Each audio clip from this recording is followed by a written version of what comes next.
The Zephyrian trading post on Kepler 442b was supposed to be neutral ground. For 300 cycles, species from across the galaxy had conducted business there without incident. The crystalline structures hummed with the chatter of a dozen languages, while cargo haulers of every conceivable design docked at the orbital platforms above.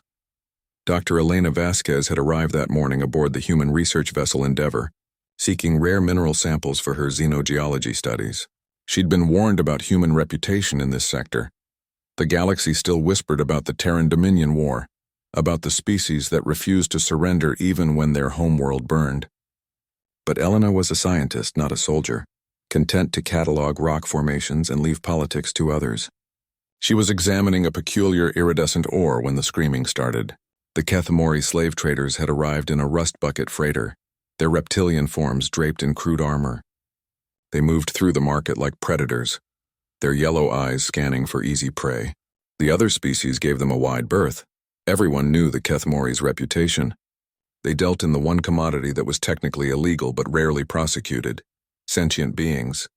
Elena watched in horror as they cornered a family of Lyranians near the food stalls. The feline humanoids were clearly refugees. Their clothes were patched, their fur matted with travel dust.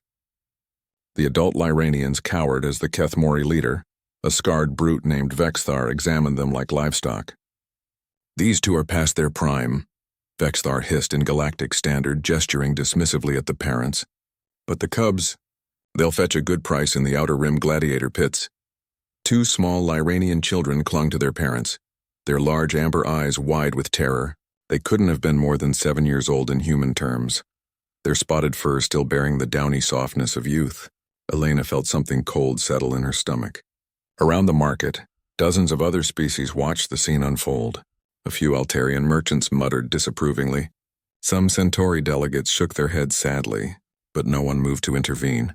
That was when the youngest cub broke free from his mother's grasp and ran directly toward Elena, wrapping his tiny arms around her leg while chittering desperately in his native tongue. "Please, human," his mother called out in broken galactic standard. "They take my babies, please." Vexithar's laugh was like grinding glass. "A human? Even better. Your species has no authority here, soft skin. The Galactic Trade Commission recognizes Kethmori salvage rights. These refugees entered our territory illegally." Elena looked down at the trembling cub clinging to her leg, then at the parents being forced to their knees. She thought about the research papers waiting on her desk, the quiet life she'd built studying rocks and minerals. She thought about the human reputation for violence that preceded them everywhere they went. Sometimes, Elena realized, reputation was exactly what you needed. "Let them go," she said quietly. Vexthar tilted his head, amused. "I'm sorry, what?" "I said let them go." Elena's voice carried further this time, and conversations around the market began to die as beings turned to watch. "You have no conception of what you're interfering with, human. The Kethmori Consortium owns legal salvage rights to—" Elena stepped forward, and something in her movement made Vexthar's words die in his throat.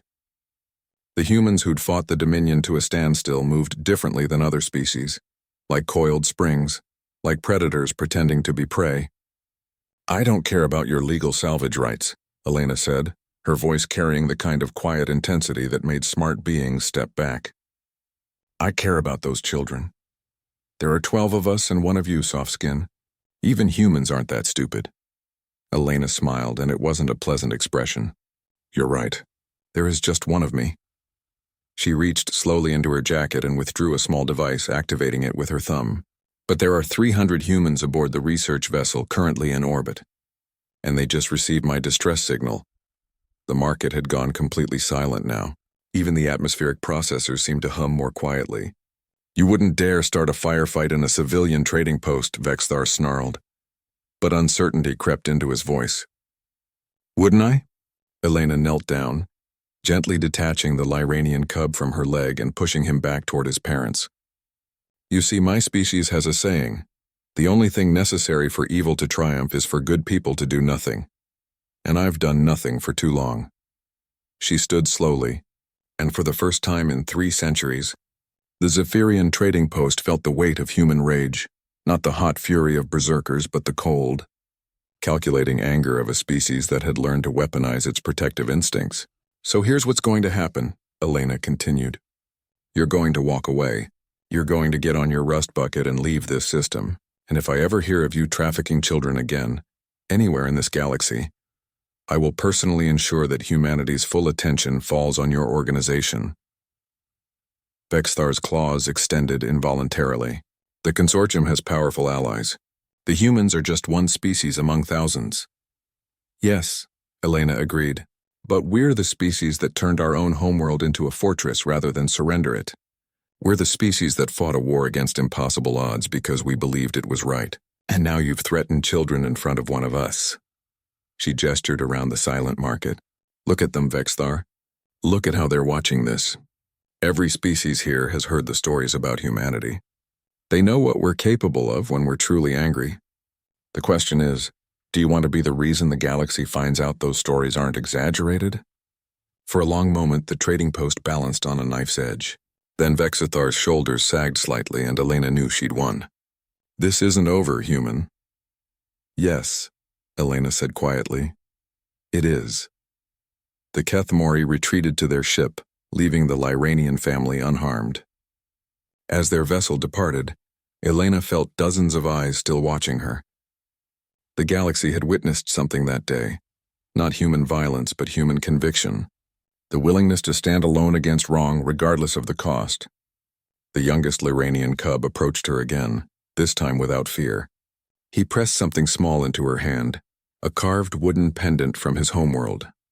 "Thank you, Protector," he whispered in perfect galactic standard. Elena knelt down to his level. "You don't need to thank me, little one.